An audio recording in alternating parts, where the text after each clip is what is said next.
Welcome friends, আমার চ্যানেলে আরেকবার স্বাগত। আজ আমি তোমাদের ক্লাস 9-এর all summer in a day এই গল্পটির সম্পূর্ণ বাংলা মানে সমেত আলোচনা করছি। তাই শুনতে থাকো, শেষ পর্যন্ত দেখতে থাকো, অনেক গুরুত্বপূর্ণ তথ্য জানাবো। All summer in a day, পুরো গ্রীষ্মটা একদিনের মধ্যেই, বাই রে ব্র্যাডবেরি। তাহলে আমরা অথার সম্পর্কে কিছু জেনে নিই।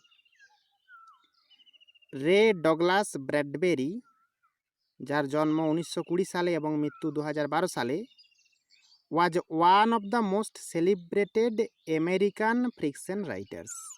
ইনি ছিলেন আমেরিকার মোস্ট সেলিব্রেটেড, সবচাইতে বিখ্যাত ফিকশন রাইটারদের মধ্যে একজন। ফিকশন বলতে সম্পূর্ণরূপে কাল্পনিক গল্পকে বোঝায়। অব দ্য 20th সেঞ্চুরি, বিংশ শতাব্দীর। তাহলে ইনি বিংশ শতাব্দীর বিখ্যাত ফিকশন রাইটারদের মধ্যে অন্যতম একজন। হি রোট সায়েন্স ফিকশন, তিনি লিখেছিলেন কল্পবিজ্ঞানের গল্প, ফ্যান্টাসি মানে রূপকথার গল্প, হরর অ্যান্ড মিস্ট্রি স্টোরিজ, রহস্য গল্প। His most famous stories are, তার সবচাইতে বিখ্যাত গল্পগুলো হলো Fahrenheit 451, the Martian Chronicles, the illustrated man and it came from outer space. এইগুলো তার বিখ্যাত লেখাগুলোর মধ্যে কয়েকটা। Many of his works have been adapted মানে কি অধিগৃহীত করা হয়েছে। তার অনেক লেখালেখি গৃহীত হয়েছে ইন্টু কমিক বুকস, কৌতুক বইয়ে। কমিক বলতে ফানি, কৌতুক বই যে সমস্ত রয়েছে সেইগুলোতে অধিগৃহীত হয়েছে। টেলিভিশন শোজ অ্যান্ড ফিল্মস, অর্থাৎ টিভি সিরিয়াল হয়েছে এবং সিনেমা বানানো হয়েছে। This text is an excerpt from a science fiction, এটা হচ্ছে একটা প্যাসেজ, এক্সার্প্ট বলতে অধিগৃহীত অংশ, ফ্রম এ সায়েন্স ফিকশন তার একটা কল্পবিজ্ঞানের গল্প থেকে, এটা তার টুকরো অধিগৃহীত অংশ। Which gives us an imaginary account, যেটা আমাদেরকে দিচ্ছে একটা কাল্পনিক তথ্য, of life on the planet Venus, শুক্র গ্রহের জীবন সম্বন্ধে। মানে এখানে রাইটার কল্পনা করেছেন শুক্র গ্রহে মানুষ গিয়ে বসবাস করেছে এবং সেখানকার জীবনটা ঠিক কীরকম তারই একটা বর্ণনামূলক গল্প এবং পুরোটাই কাল্পনিক। ইট টাচিংলি ন্যারেটস, টাচিংলি বলতে অ্যাফেকশনেটলি, এটি মর্মস্পর্শীভাবে বর্ণনা করে the king expectations of the children of venous, শুক্র গ্রহের ছেলেদের কিন এক্সপেকটেশন মানে গভীর প্রত্যাশার কথাটা। হু ইগারলি ওয়েট, যে সমস্ত ছেলেরা ঐকান্তিকভাবে অপেক্ষা করে চলে, for the sun to appear after 7 years, 7 বছর পর সূর্যকে দেখার জন্য বা সূর্য উদিত হওয়ার জন্য। But only for an hour, কিন্তু মাত্র 1 ঘন্টার জন্য উদিত হয় সূর্য। The deviation of the text, deviation বলতে বিচ্যুতি বা চলন, from what we know as scientific fact, যেটাকে আমরা বিজ্ঞান ভিত্তিক ঘটনা বলে জানি, তার থেকে এই গল্পটি সরে আসা বিষয়টা, adds to the imaginative element of the tale, গল্পে, টেল বলতে গল্প, গল্পে শুধুমাত্র কাল্পনিক তথ্যই যোগ করছে। এরপর আমরা গল্পে চলে আসছি। It had been raining for 7 years, 7 বছর ধরে বৃষ্টি হয়ে চলেছিল। Thousands upon thousands of days filled from one end to the other with rain, হাজার হাজার বছরের দিনগুলো শুরু থেকে শেষ পর্যন্ত বৃষ্টি দিয়েই মুখর ছিল। মানে দিনগুলো শুরু থেকে শেষ, সকাল থেকে সন্ধ্যা পর্যন্ত বৃষ্টিতেই পরিপূর্ণ ছিল। The days were filled with gush of water, দিনগুলো মুখর ছিল গাস অফ ওয়াটার দিয়ে, মানে জলের ধাক্কা বা ঝাপটা দিয়ে, অ্যান্ড এন্ডলেস শাওয়ার্স, এবং সীমাহীন বর্ষণ দিয়ে। Heavy storms caused tidal waves to come over the islands, storms বলতে ঝড় বা ঝঞ্ঝা, বিশাল বড় বড় ঝড়ঝঞ্ঝাগুলো কারণ ছিল টাইডাল ওয়েভসগুলোর দ্বীপগুলোকে ভাসিয়ে দেওয়ার জন্য। টাইডাল ওয়েভস বলতে জোয়ারের মতো বড় বড় ঢেউ, সেগুলো মাঝখানে যে সমুদ্রের দ্বীপগুলো রয়েছে সেইগুলোকে পুরো ভাসিয়ে নিয়ে যাচ্ছিল ঝড়ের কারণে। A thousand forests crushed under the rain, হাজার হাজার বন জঙ্গল ক্রাস্ট মানে পুরো ধ্বংস হয়ে গিয়েছিল বৃষ্টির জন্য। Had grown up a thousand Times, এবং আরও হাজারবার তারা জন্ম নিয়েছিল টু বি ক্রাস্ট এগেন, পুনরায় ধ্বংসপ্রাপ্ত হওয়ার জন্য। This was the way of life forever on planet Venus, এবং শুক্র গ্রহে এটাই ছিল চিরকালের জীবনযাত্রা। Here was located the school room of the children belonging to man and women who came by rockets from Earth. এখানেই ছিল যে সমস্ত পুরুষ এবং মহিলারা পৃথিবী থেকে রকেটে করে এসেছিল তাদের ছেলে মেয়েদের স্কুল রুমটা অবস্থিত। They set up a civilization in this raining world. Set up মানে এস্টাবলিশড, গড়ে তুলেছিল, এটা গ্রুপ ভার্ব। তারা গড়ে তুলেছিল একটা সিভিলাইজেশন, সভ্যতা, ইন দিস রেইনিং ওয়ার্ল্ড, এই বর্ষণ মুখর জগতে। রেইনিং ওয়ার্ল্ড বলতে এখানে ভেনাসকে বলা হয়েছে, তার কারণ সারা বছর ধরে এখানে বর্ষা হয়, 7 বছর ধরে একটা না। রেডি রেডি, তৈরি হয়ে নাও, তৈরি হয়ে নাও। শুন, তাড়াতাড়ি করো। Will it happen today, will it, এটা কি আজই ঘটতে চলেছে? কিটার কথা বলা আছে? এখানে সানরাইজিংয়ের কথা বলা আছে। লুক লুক, দেখো দেখো। সি ফর ইয়োর সেলফ, নিজে দেখো। The children in the school room chartered, school রুমের ভেতরে ছেলেরা চিৎকার চেঁচামেচি করছিল। চ্যাটার্ড মানে চিৎকার চেঁচামেচি করছিল। And pressed to each other, একজন অন্য জনকে একে অপরকে ধাক্কা দিচ্ছিল। লাইক সো মেনি রোজেস, অসংখ্য গোলাপ ফুলের মতো। গোলাপ ফুলেরা বাগানে যখন হাওয়ায় আন্দোলিত হয়, একটা ফুল আরেকটাকে ধাক্কা দেয়, সেইরকমভাবে বাচ্চাগুলো ধাক্কা দিচ্ছিল।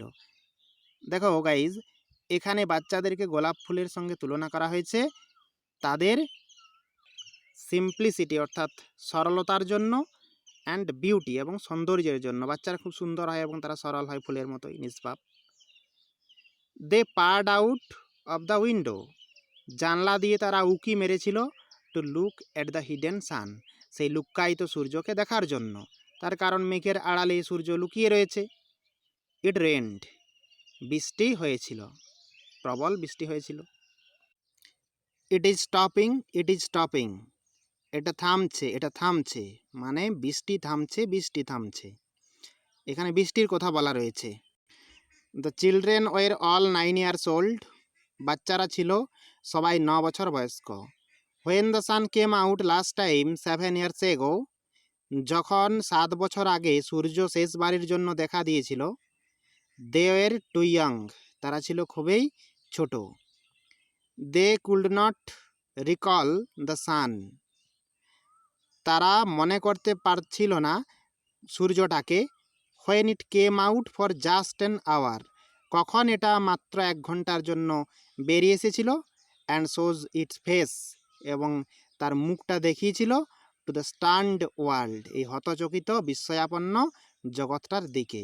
এখানে স্টান্ড ওয়ার্ল্ড বলতে ভেনাসকে বোঝানো হয়েছে, অর্থাৎ ভেনাসের দিকে কখন এটা তার রূপটা বা ফেসটা দেখিয়েছিল সেটা কিন্তু বাচ্চারা মনে করতে পারছিল না।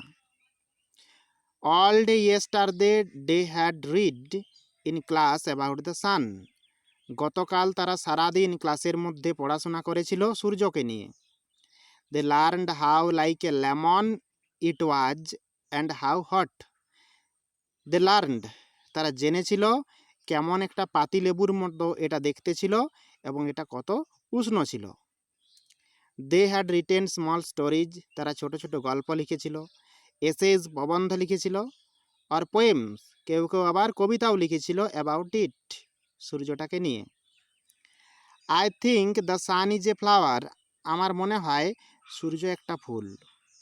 That blooms for just 1 hour, bloom মানে প্রস্ফুটিত হওয়া, যেটা প্রস্ফুটিত হয় মাত্র 1 ঘন্টার জন্য। দ্যাট ওয়াজ ইয়েস্টারডে, এটা ছিল গতকাল।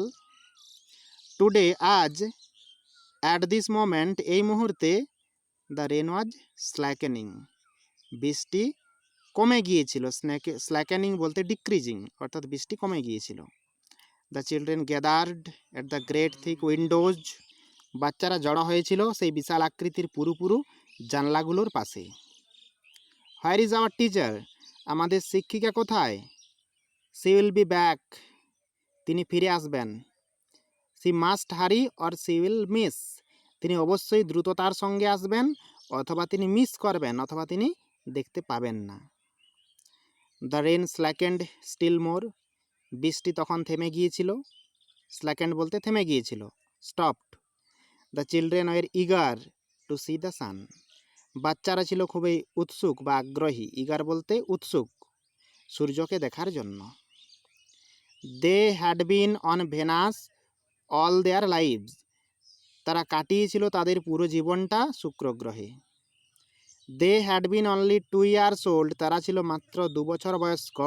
When the sun last came out, যখন সূর্য প্রথমবারের জন্য দেখা দিয়েছিল। কেম আউট বলতে দেখা দিয়েছিল বা appeared. They had long since forgotten the colour, তারা এই দীর্ঘ সময়ে রঙটাকেও ভুলে গিয়েছিল। অ্যান্ড দ্য হিট, এবং উষ্ণতাটাকেও ভুলে গিয়েছিল। Of how it was really, প্রকৃতপক্ষে সূর্যটা কীরকম ছিল, অর্থাৎ প্রকৃতপক্ষে সূর্যটার রং এবং উষ্ণতাটা কেমন ছিল এই দীর্ঘ সময়ে বাচ্চারা ভুলে গিয়েছিল। দে প্লেড ইন দ্য ইকোয়িং tunnels of the underground city, তারা খেলা করে বেরিয়েছিল সেই মাটির তলার প্রতিধ্বনিময় গহ্বরের মধ্যে। ভেনাসে লেখক কল্পনা করেছেন যে মাটির তলায় মানুষ সিভিলাইজেশন তৈরি করেছে এবং সেখানে কথা বললে ইকো হয়। সেখানে ইকোয়িং টানেলের মধ্যে বাচ্চারা ওই 7টা বছর ধরে পুরো খেলা করে কাটিয়েছে। And স্যাং of summer and the sun, এবং গান গেয়েছে গ্রীষ্মের জন্য এবং সূর্যের জন্য। যেহেতু 7 বছর ধরে একটা না ভেনাসে বৃষ্টি হয়, ওই 1 ঘন্টার জন্য যেটুকু টাইম সূর্য দেখা দেয় সেটাই ওখানে গ্রীষ্মকাল। দ্য রেন স্টপড, বৃষ্টি থেমে গিয়েছিল। It was as if a hurricane had lost it sound, এটা মনে হয়েছিল যেন একটা হারিকেন ঝড় তার শব্দটা হারিয়ে ফেলেছিল, অর্থাৎ চারিদিক স্তব্ধ হয়ে গিয়েছিল। আগে মুহূর্তে যে বৃষ্টি হচ্ছিল প্রবল, সেটা হারিকেন ঝড়ের মতো ছিল, আর যেহেতু বৃষ্টি থেমে গেল সব কিছু চারিদিকে শান্ত হয়ে গেল। দেয়ার ওয়ার নো মোশনস, সেখানে কোনো নড়নচড়ন ছিল না। মোশন বলতে নড়নচড়ন। অর টেমর, টেমর বলতে কাঁপুনি, কোয়েক, কিছুই ছিল না। বাট পিস, শুধুমাত্র কি ছিল? শান্তি, অর্থাৎ নিস্তব্ধতা। The world grounded to a standstill, এই জগৎটা যেন স্থির হয়ে থেমে গিয়েছিল। Grounded to a standstill বলতে একদম পুরো স্থির হয়ে গিয়েছিল। The silence was so immense, ওই শান্ত অবস্থাটা এতটাই গভীর ছিল যে ওয়ান উড ফিল, একজনের মনে হবে, অ্যাজ ইফ, যেন the ears had been stuffed, কানগুলো যেন বন্ধ হয়ে গিয়েছে। স্টাফড বলতে blocked. The children put their hands to their ears, ছেলেরা কানে হাত দিয়েছিল। দে স্টুড অ্যাপার্ট, তারা কিছুটা দূরেই দাঁড়িয়েছিল। দ্য ডোর স্লিড ব্যাক, দরজা খুলে গিয়েছিল। স্লিড ব্যাক বলতে পিছন দিক দিয়ে দরজাগুলো খুলে গেল। The smell of the silent waiting world came to them, সেই স্থির অবস্থাটার গন্ধ এবং বাইরের অপেক্ষারত জগৎটা তাদের সামনে যেন চলে এলো। মানে তারা যেই সেই ইকোয়িং টানেল থেকে আন্ডারগ্রাউন্ডের বেরিয়ে গেল, বাইরের জগৎটা সম্পর্কে তারা পরিচিত হলো, সেটার যেন গন্ধ নিতে পারলো তারা। দ্য সান কেম আউট, সূর্য বেরিয়ে এসেছিল, অর্থাৎ উদিত হয়েছিল। It was the colour of flaming bronze, এটা ছিল উত্তপ্ত ব্রোঞ্জের মতো রঙের। And it was very large, এটা ছিল খুব বিশাল বড় আকৃতির। সূর্যটার রঙটা ছিল এই ব্রোঞ্জকে যখন আগুনে গলানো হয় যেরকম রঙের হয়, লাল রঙের, সেই রকম রঙের। The sky around it was blazing blue, সূর্যটার চারপাশে আকাশটা ছিল গভীর নীল রঙের, ব্লেজিং ব্লু বলতে deep blue colour. The jungle burned with sunlight, চারপাশের অরণ্যগুলো সূর্যের আলোয় যেন ঝলসে গিয়েছিল। এখানে ঝলসে গিয়েছিল বলতে চকচক করছিল। দ্য চিলড্রেন, ছেলেরা, রিলিজড ফ্রম দেয়ার স্পেল, যেন কোনো এক জাদু শক্তি থেকে মুক্তি পেয়েছিল। রাস্ট আউট, তারা চারিদিকে বাইরে দৌড়ে বেড়াচ্ছিল। Yelling into the summer time, yelling বলতে ক্রাইং ইন জয়, আনন্দে চিৎকার করছিল। ইনটু দ্য সামার টাইম, সেই গ্রীষ্মের সময়ে। এখনো পর্যন্ত পাওয়া কিছু গুরুত্বপূর্ণ ওয়ার্ড মিনিং আমি বলে দিচ্ছি। সেলিব্রেটেড বলতে ফেমাস। ফিকশন, ফিকশন বলতে stories which are imagined by the writer. Adapted মানে টেকেন। কমিক বলতে ফানি। অ্যাকাউন্ট মানে ডেসক্রিপশন বা বর্ণনা। টাচিংলি, প্যাশনেটলি অর্থাৎ আবেগপূর্ণভাবে। কিন মানে আটমোস্ট। ডেভিয়েশন মানে ডিফ্লেকশন বা বিচ্যুতি বা সরে আসা। এক্সার্ট মানে প্যাসেজ বা টুকরো অংশ। টেল মানে স্টোরি। আর এই গল্পটা হচ্ছে একটা সায়েন্স ফিকশন, মানে কি totally imaginative story on science, বিজ্ঞানের